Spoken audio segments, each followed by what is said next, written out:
امام احمد بن حنبل رحمۃ اللہ علیہ 300 نفل فرض نمازوں کے علاوہ پڑھا کرتے تھے، 300 نوافل روز پڑھا کرتے تھے۔ ان کے بیٹے نے کہا ابا جی مکان خریدنا ہے تو وہ جگہ کہاں کر کے لوں، بہت ساری آبادیاں، تو فرمایا پتر وہاں لینا جہاں مسجد قریب ہو۔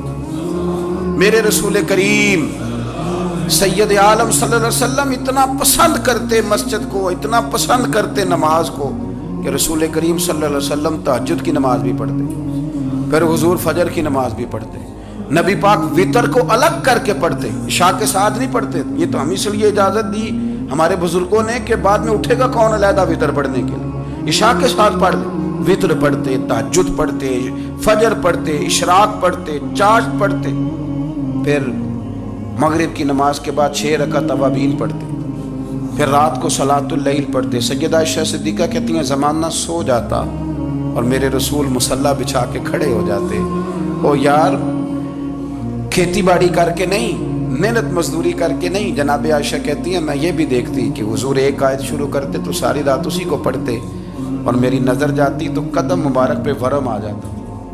یار نماز پڑھ پڑھ کے اتنی مشقت کر کے، اتنی جد و جہد کر کے ورم آ گیا، یا رسول اللہ اتنی محنت کیوں کرتے ہو؟ فرمایا افلا اکون عبدا شکورا، کیا میں اپنے رب کا شکر گزار بندہ نہ بنوں؟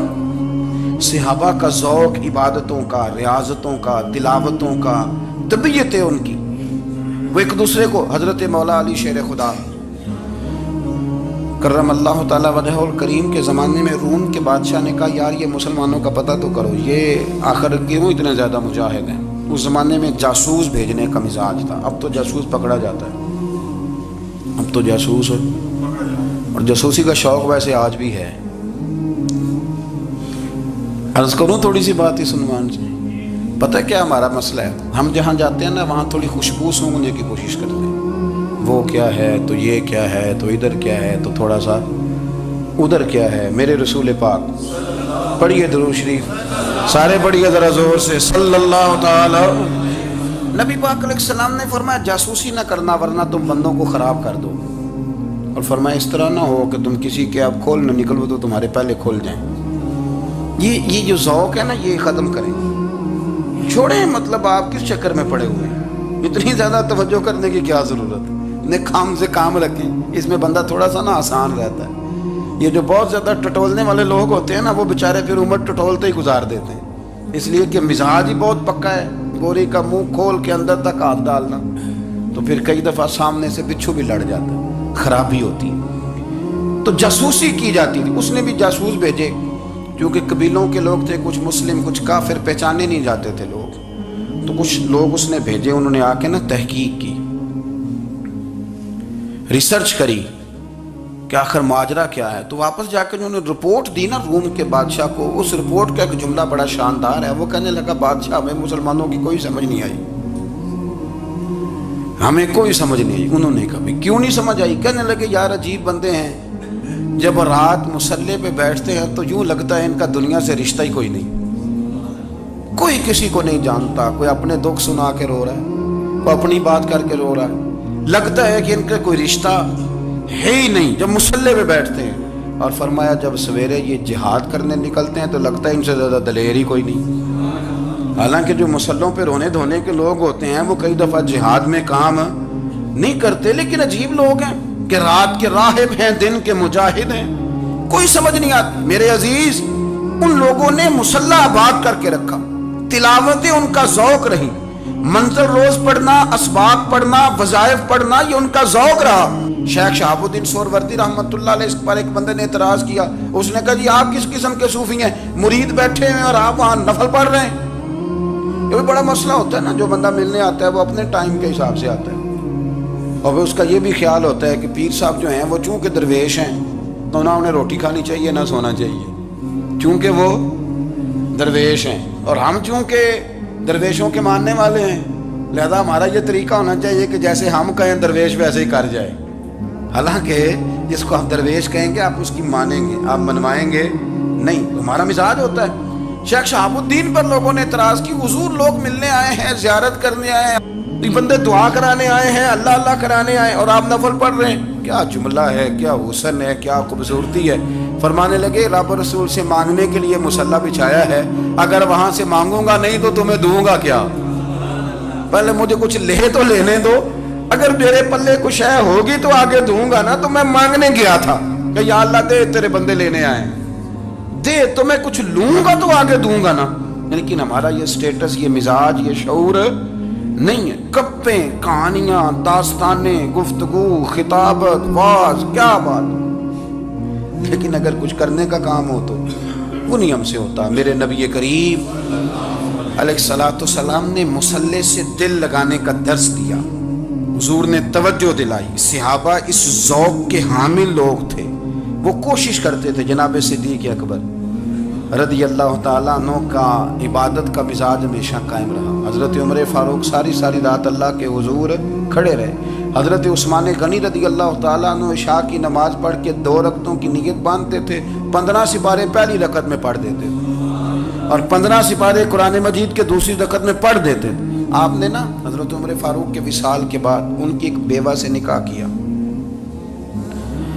حضرت عثمان غنی نے نکاح کیا. وہ خاتون آپ کے نکاح میں آئیں تو عرض کرنے لگی امیر المومنین میرے لیے اعزاز تو بہت ہے کہ میں امیر المومنین کی بیوہ تھی تو امیر المومنین کی منکوحہ ہو گئی ہوں، لیکن حضور نہ تو میں جوان ہوں کہ میرے اندر رغبت ہوتی اور نہ میں اب اس قابل ہوں کہ کوئی خدمت کر سکوں. میرے ساتھ نکاح کی وجہ کیا بنی؟ تو عثمان غنی رو پڑے. فرمانے لگے میں نے عمر فاروق کو مسجد میں اپنے رب سے ڈرتے ہوئے دیکھا ہے، میں نے اسے روتے ہوئے دیکھا ہے، عدل کرتے دیکھا ہے، انصاف کرتے دیکھا ہے، امت کی خیر خواہی کرتے دیکھا. تمہارے ساتھ نکاح اس لیے کیا ہے کہ تم مجھے یہ بتاؤ کہ عمر فاروق گھر کے اندر اپنے رب کو کیسے راضی کرتے تھے، گھر کے اندر کیسے راضی کرتے تھے. وہ طریقے بتلاؤ، تم بتاتی جانا اور میں بھی اسی طرح گھر میں عبادت کروں. اپنا ذوق، اپنی طبیعت، ہم نے نا ذوق غلط بنا لیا.